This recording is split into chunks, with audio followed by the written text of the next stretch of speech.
At 68, I thought family meant safety. But when I uncovered a document in my name, I realized the people I trusted most had already planned a future without me in it. My name is Eleanor, and I've lived long enough to know that peace is not something the world gives you. It's something you build for yourself. At 68 years old, I thought I had finally done just that. My days were simple, quiet, and in many ways, fulfilling. Each morning I rose with the sun, brewed a pot of tea in the same porcelain cup I've held onto for decades, and stepped into my little garden to tend the roses.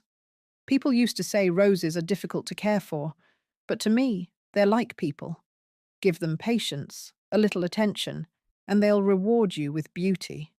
I never craved excitement, not anymore. When my husband passed away years ago, I learned the value of steady routines. Routines keep you steady when grief knocks you to your knees. So I built my life on them. Mondays, I walked to the bakery and treated myself to a fresh loaf of bread. Wednesdays, I joined a small knitting circle at the library, a group of women who, like me, had weathered storms, life threw their way.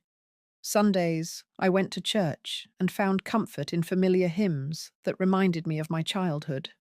I wasn't rich, not by anyone's standards, but I had enough. The bills were paid, the cupboards were full, and I even had a little tucked away in savings from a lifetime of careful living. My husband used to call me the squirrel because I had a habit of putting away every extra penny, preparing for winters that sometimes never came. That money wasn't much, but it was mine, earned honestly, saved quietly, guarded carefully. Neighbours knew me as the kind old woman in the ivy-wrapped cottage. Children would wave when they ran by, and I'd sometimes hand them cookies through the gate. People said I carried myself with dignity, but to me, it was just habit. Being kind costs nothing, and it often returns to you in ways you least expect. I was never one for loud declarations or meddling in other people's lives. I liked my peace, and I liked to keep to myself. Still, there was an ache underneath all that calm. I won't pretend otherwise. Family, my own blood, was a complicated matter. I had given everything to raise them, worked long hours, sacrificed sleep, and stretched every dollar to make sure my children never went without. And yet, as I grew older, the calls became fewer, the visits shorter, the warmth thinner. They were always too busy, too distracted, too wrapped up in their own lives.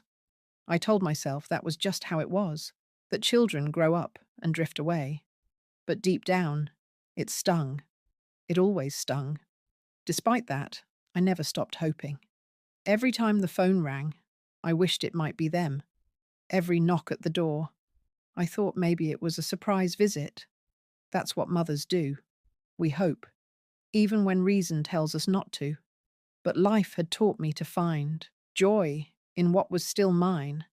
My garden, my books, my little circle of friends at the library. These were my treasures, and they kept me from feeling the full weight of loneliness. Looking back now, I see how fragile that peace really was. I thought I had created a life no one could disturb, a quiet existence where the greatest surprise was whether my roses would bloom early or late in the season. I had no idea that betrayal was already creeping toward me, wearing familiar faces and carrying my own last name. At the time, I still believed my worst days were behind me. Grief, loss, loneliness. I had weathered them all, and I thought I had earned the right to live the rest of my days in calm. But life, as it often does, had other plans. Plans I could never have imagined. Because just when I thought my story was winding down, I discovered something that ripped the floor out from under me. Something so cruel, so deliberate, that it made me question not only the love of my own family, but whether I was safe in my own home at all. I didn't know it yet, but the people I trusted most had already written me off. They weren't waiting for me to live. They were waiting for me to die. It started with something so small, I almost ignored it. A plain white envelope slipped into my mailbox on a chilly autumn morning. No handwriting, just my name typed neatly across the front. I assumed it was junk mail, or another promotion from some company trying to sell me things I didn't need. Still, out of habit, I opened it as I sat at the kitchen table with my tea. The first lines made my stomach tighten. Policyholder, Eleanor. Beneficiaries, Daniel Whitford and Lisa Grant. Anticipated payout in the event of death before December 31st. I blinked at the words, convinced I had misread them. My hands trembled slightly as I flipped through the pages. It was a life insurance policy, a very large one, and according to the neat, flowing signature scrawled at the bottom of the document, I had signed it. Except I hadn't. I felt the blood drain from my face as I stared at that signature. It was mine. At least, it looked like mine. The loops, the slant, the flourish at the end of my last name. Whoever had done this knew me well enough to imitate me almost perfectly. Almost. Because I knew my own hand better than anyone. And there was one small detail that stood out. I always drew the tiniest upward flick at the end of the yar in my name. This forgery had missed it. Still, the more I looked, the sicker I felt. They had planned this. Someone I trusted had taken the time to practice, to copy, to forge my signature on a policy worth more than I could ever imagine holding in my bank account. And then I saw the detail that made my heart pound so hard it hurt. Anticipated payout if the policyholder does not survive the winter. The words burned into me. This wasn't just money. This was a bet against my life. A gamble written out on crisp white paper that I would be dead in a matter of months. I pushed back from the table, the chair scraping loudly against the floor. My first thought was to deny it, to tell myself it was some terrible mistake, a clerical error. But the names on the document erased all hope of that. My son, Daniel. My daughter, Lisa. My own children listed as beneficiaries, waiting for my death like scavengers circling a wounded animal. My chest tightened as memories rushed in. Nights I stayed awake nursing Daniel through fevers. Mornings I packed Lisa's lunches with little notes to make her smile. Birthdays where I worked extra hours just to buy them the presents they begged for. All of it, every sacrifice, every ounce of love, had been thrown away for a pile of money they thought they'd collect when I was gone. I don't know how long I stood there staring at those pages. Minutes, maybe hours. The clock ticked. The tea grew cold. And I kept asking myself the same question. Why? Had I failed them somehow? Had my love meant so little that they saw me only as a payout? The betrayal cut deeper than any wound I'd ever known. The worst part was the fear that settled into my bones.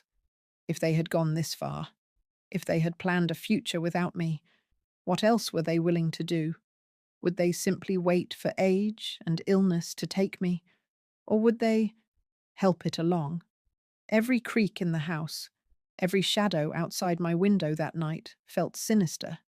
For the first time in my life, I didn't feel safe in my own home.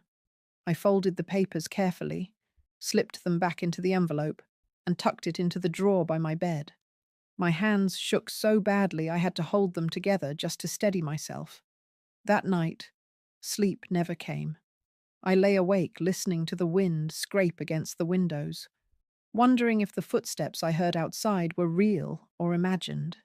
In the darkness, one thought grew louder and louder in my mind. If my own children could forge my signature and bet on my death, then I had no choice but to fight. Because if I didn't act soon, winter might come, and I might not make it through. When you discover that the people you love most have plotted your absence, it doesn't hit you all at once. It seeps in slowly, like ice water dripping into your veins, numbing you until you can barely breathe. I spent the next few days in a fog. The envelope never left my bedside drawer, yet it haunted me everywhere I went. I'd walk past the roses in the garden and wonder if I'd see them bloom next spring. I'd make a cup of tea and catch myself staring at the steam, thinking, if they've already written me off, maybe I really won't last the winter.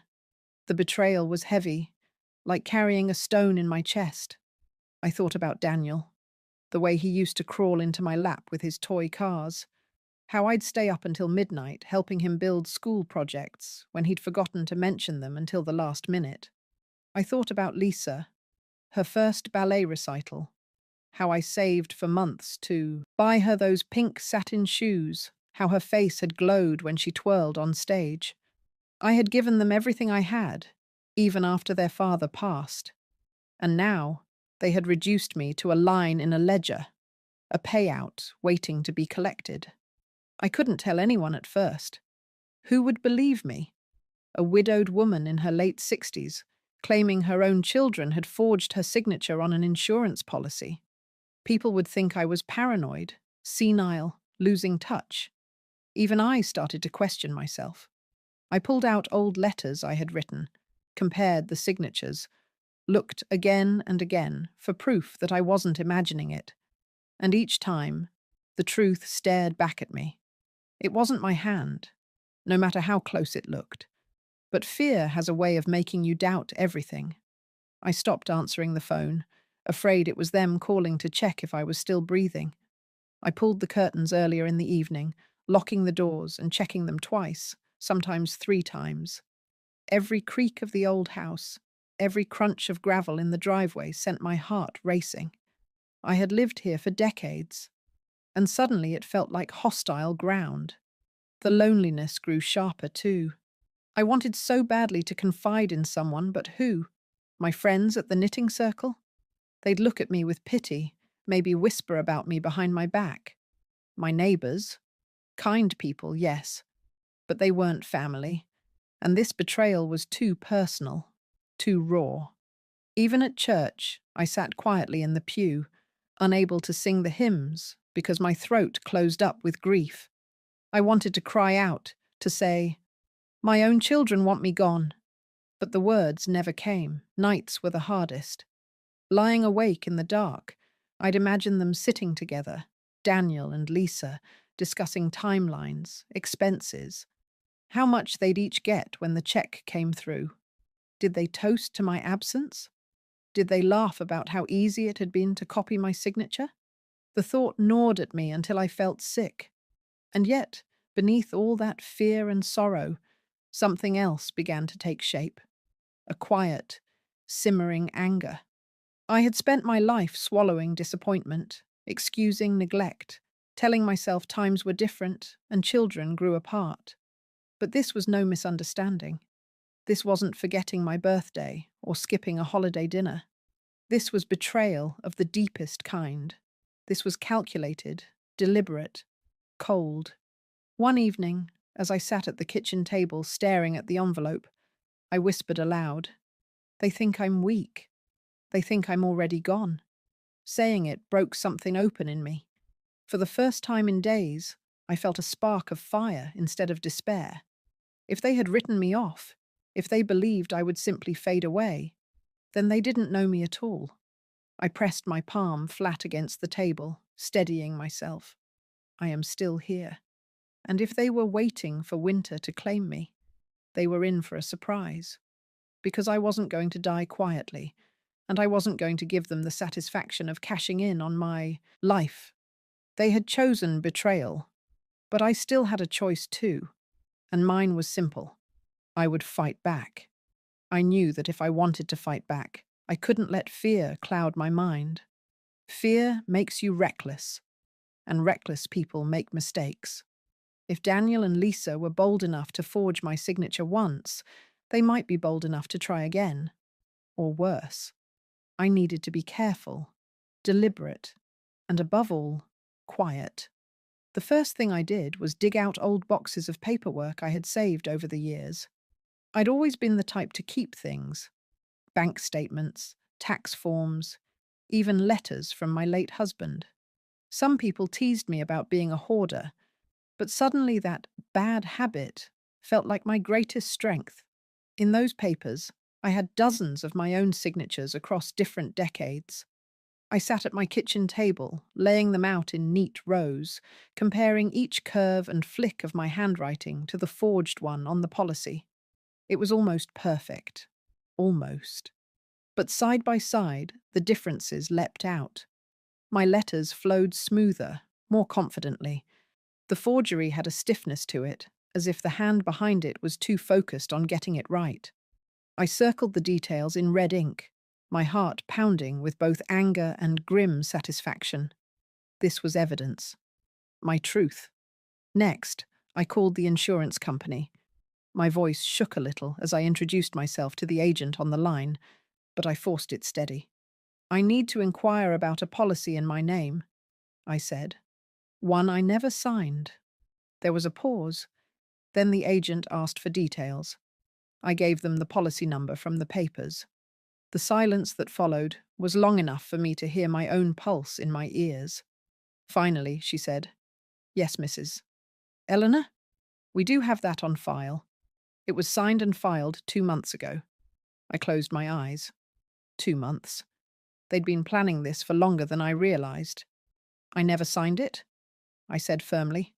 "That is not my signature. Someone forged it." The agent hesitated, then lowered her voice. "This is a serious matter. Do you have reason to believe it was family members?" The question hit me like a slap. I wanted to scream yes, but instead I whispered, "I do." Her tone softened. "I can flag the account for investigation, but you'll need to submit a written complaint. If this is fraud, it may involve law enforcement." After I hung up, I sat for a long time in silence. The house felt colder, emptier, but inside me something was hardening. This wasn't just betrayal anymore. It was a crime. I began keeping a journal that night, writing down every detail I could think of. Dates, conversations, even small things that seemed insignificant. If Lisa called, I wrote down what she said. If Daniel stopped by, I noted the time and his mood. I kept the forged policy in a locked drawer and made copies, hiding one at the bottom of my knitting bag and another in the hollow of an old recipe box. Paranoia? Maybe. But I couldn't risk them discovering what I knew. Everywhere I went, I kept my eyes open. At the pharmacy, I noticed Daniel's wife, Karen, lingering too long in the vitamin aisle, glancing at me like she was checking if I was still moving, still breathing. At church, Lisa hugged me, but her arms felt cold, rehearsed. I told myself I might be imagining it, but deep down, I knew better. Once you see betrayal clearly, you can't unsee it. One afternoon, I gathered enough courage to stop by the local police station. I didn't file a full report yet, but I asked questions. General ones about forgery, about fraud, about what someone could do if their signature was faked on a contract. The officer, a young man with kind eyes, told me plainly, "Keep your records. Collect as much evidence as you can. Fraud cases can get messy, but if you've got proof, the law is on your side." Proof. That word became my anchor. Each document I copied, each note I wrote in my journal, each tiny difference I circled on my old signatures, it all built a wall of truth they couldn't tear down. By the end of that week, the fear that had paralyzed me began to shift into something else. Resolve. They had counted on me being old, frail, and too timid to question them.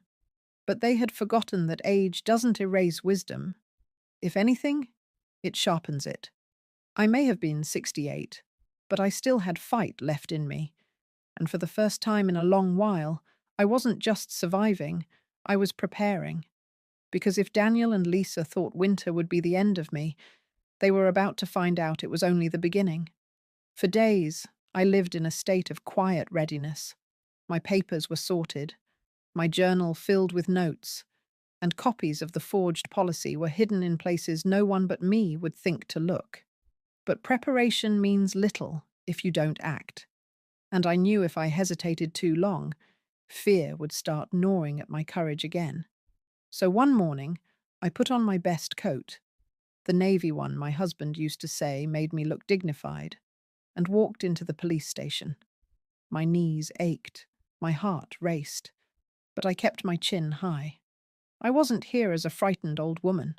I was here as a victim demanding justice. The young officer at the desk looked up, surprised to see me. "Good morning, ma'am. How can I help you?" I laid the envelope on the counter. My voice didn't shake this time. "I need to report a fraud, a forgery, and the people who did it are my own children." His expression shifted instantly, curiosity and concern replacing politeness. He led me to a small office, where a detective soon joined us. A woman in her 40s, sharp eyes, calm demeanor. She introduced herself as Detective Ramirez. "Tell me everything," she said. And I did. I told her about the envelope, the forged signature, the policy that bet against my life. I showed her the comparisons I had made between my real signatures and the fake one. I slid over the notes from my journal, the dates, the calls, the details. My voice grew stronger with each piece of evidence I presented, like laying bricks in a wall that no one could knock down. When I finished, Detective Ramirez leaned back in her chair, studying me. For a long moment, the room was silent except for the hum of the fluorescent light above. Then she said, "You've done more groundwork than most people ever do. This isn't paranoia, Mrs. Eleanor. This is a case. And you were right to come here." Relief flooded through me so suddenly I almost cried. For the first time since I opened that cursed envelope, I felt like someone believed me. Someone saw me not as an old woman rambling about her children, but as a person whose trust had been violated in the cruelest way. Ramirez explained that insurance fraud of this scale was a serious felony. If my children had indeed forged my signature, they could face years in prison. She warned me it wouldn't be quick. The investigation would take time, and they'd need to be careful about how they approached it. But she promised me this: "You will not be alone in this, and we will make sure you're safe." That night, for the first time in weeks, I slept without clutching a kitchen knife under my pillow. Knowing the law was on my side, that someone else carried the weight of the evidence with me, gave me a peace I hadn't felt since before the betrayal. But safety didn't erase the ache. The next morning, when Lisa called out of the blue, her voice dripping with casual concern, "Just checking in on you, Mum," my stomach twisted. Did she know? Had she sensed I was onto them? I kept my responses short, polite, but distant. I could almost hear her fishing for reassurance, for confirmation that I was still in the dark. I didn't give her any. After the call, I jotted down the time, her words, her tone. It was habit now. Documentation had become my weapon. Weeks passed as the investigation moved quietly. Ramirez called me with updates, careful and measured. "We've pulled the original documents," she told me once. "You were right. The handwriting analysis supports forgery. We're building the case." Each word was both a balm and a wound. Balm because I was vindicated. Wound because every confirmation meant my children truly had done this, without shame, without hesitation.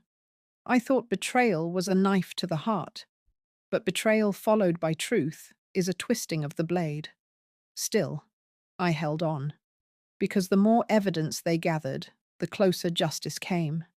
I wasn't just a mother anymore. I was a witness. I was a fighter. And I would see this through to the end. It was a Tuesday morning when the call came. Detective Ramirez's voice was calm, but I could hear the edge of anticipation beneath it. "We're moving forward today, Mrs. Eleanor. We have enough evidence. Your children are being brought in for questioning." I sat at my kitchen table, clutching the phone with both hands. My heart pounded so hard I could hear it in my ears. For weeks, I had been waiting for this moment, half dreading it, half praying for it. And now it was here. "They won't expect it," Ramirez continued. "But you need to know. They may try to reach out to you. Don't engage. Let us handle it." I thanked her, though the words barely left my mouth. My throat was tight, my chest heavy. When the call ended, I sat in silence, staring at the envelope still tucked in my drawer. The very thing that had nearly destroyed me was now the weapon being used against them. By noon, it happened. I saw it with my own eyes. From my front window, I watched as an unmarked car pulled into Daniel's driveway across town. Ramirez had told me where the operation would unfold. Two plainclothes officers stepped out, their movements calm but deliberate. Moments later, Daniel appeared at the door, confusion etched on his face. Then anger. He argued, gestured wildly, but within minutes his hands were cuffed. I pressed a trembling hand to my lips. My son, my firstborn, being led into the back of a police car like a common criminal. Not long after, I learned Lisa had been taken in too. They had confronted her at her office. She had broken down in tears, swearing she knew nothing, but the evidence told another story. Her name was on the documents.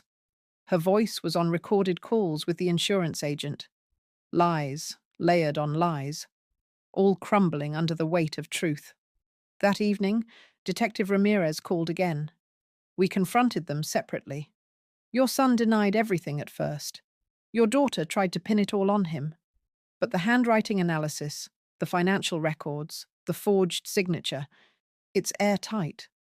They won't be able to worm their way out of this. I should have felt triumphant, vindicated, and in a way, I did. But beneath it all was a grief so deep it made my bones ache. These were my children, flesh of my flesh, and they had traded my life for money. The next day, Ramirez asked me to come down to the station. They may try to manipulate you if given the chance, she said, but you need to see this through. So I went. When I entered the interview room, Daniel's eyes met mine first. There was no shame in them, only fury. Fury that I had beaten him to the truth. Fury that I was still standing. "Mom, how could you?" he spat. "You went to the police? You're ruining everything." I stared at him for a long moment before answering. "No, Daniel. You ruined everything when you signed my name and wished me dead." His jaw tightened, but he said nothing. Lisa, sitting across the table, was a different sight. Her eyes were red from crying, her shoulders slumped. "Mum, please," she whispered. "I didn't mean for it to go this far. Daniel said it was just paperwork. I thought—" Her voice cracked. "I thought you'd never find out. The tears might have moved me once, but not now. Not after nights of fear and weeks of betrayal cutting me open again and again. You thought I wouldn't find out because you think I'm old, weak, easy to fool." My voice didn't rise, but it was steady, stronger than I felt inside. "But I am not your victim. Not anymore." The room was heavy with silence after that. Ramirez gave me a small nod, one that said everything without words. "You did it." As I walked out of that station, I felt the weight of decades lift off me. Not because justice was complete, it wasn't yet, but because I had spoken the truth directly to the faces that had tried to bury me. For the first time in a long, long while, they had been forced to listen.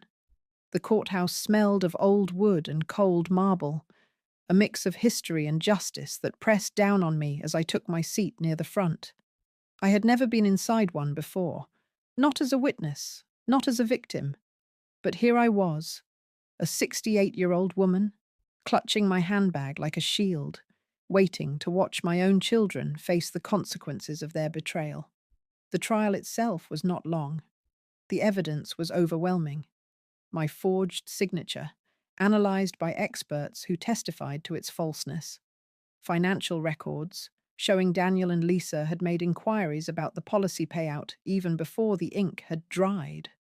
Emails and recorded calls, their voices unmistakable, trying to fast-track approvals.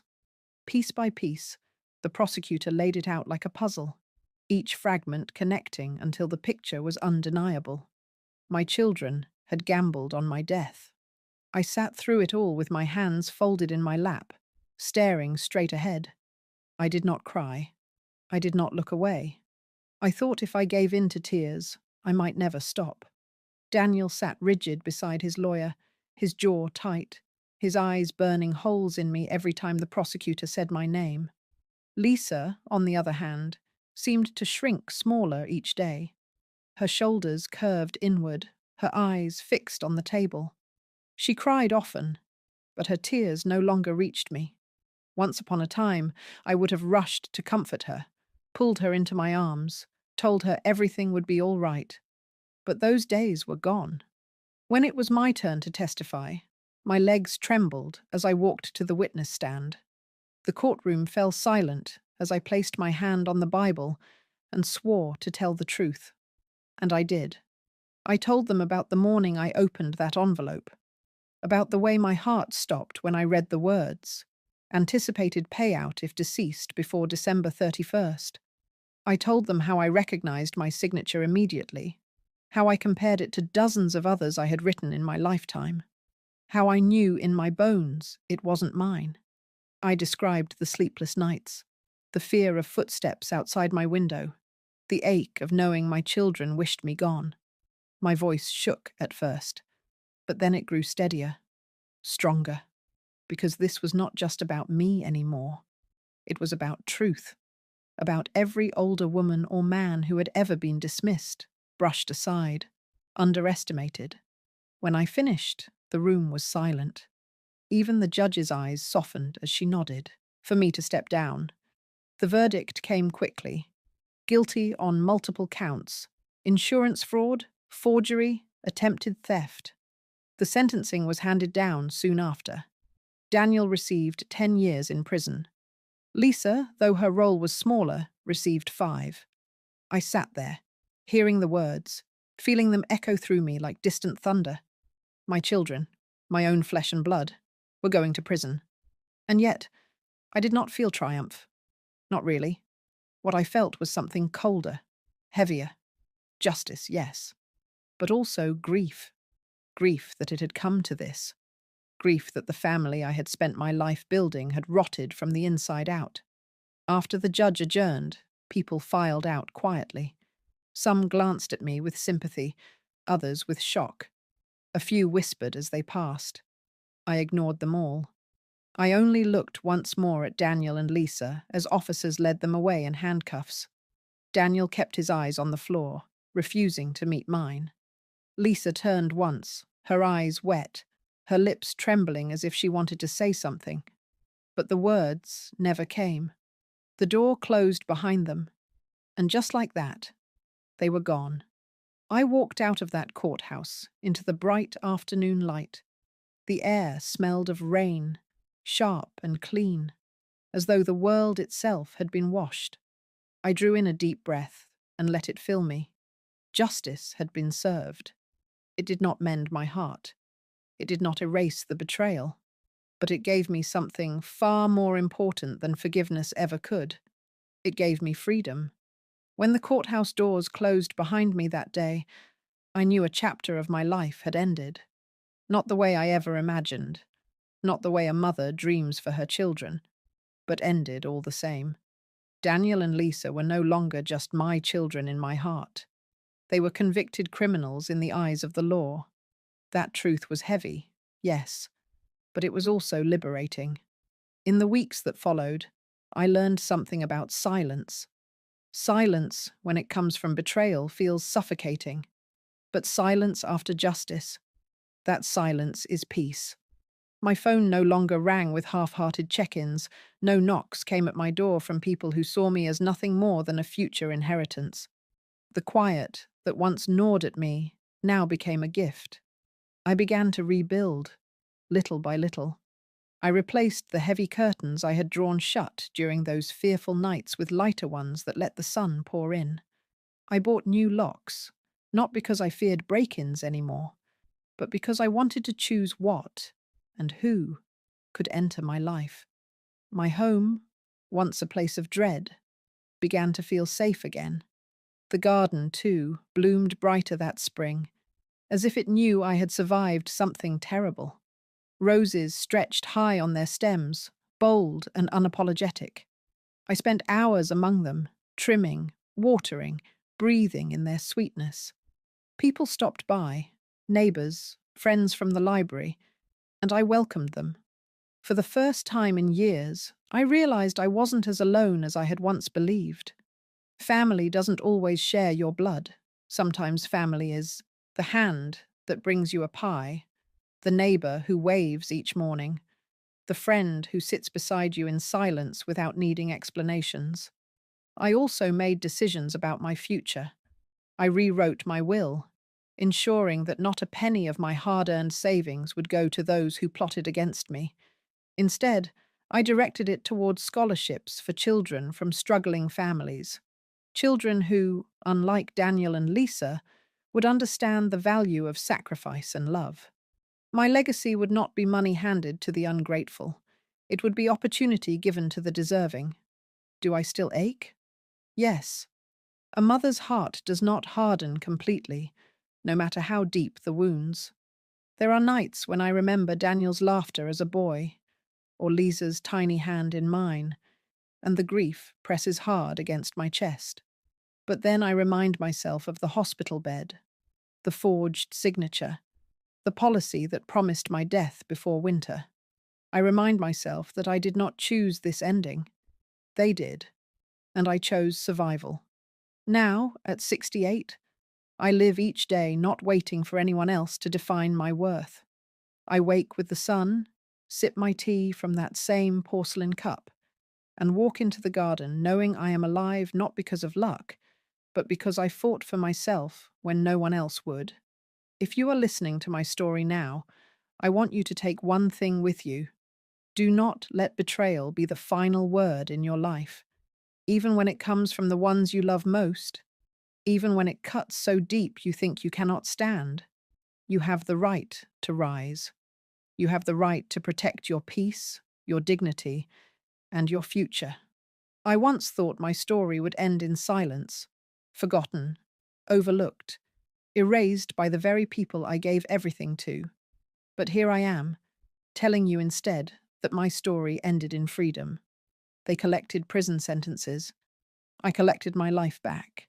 And to me, that is the greatest victory of all.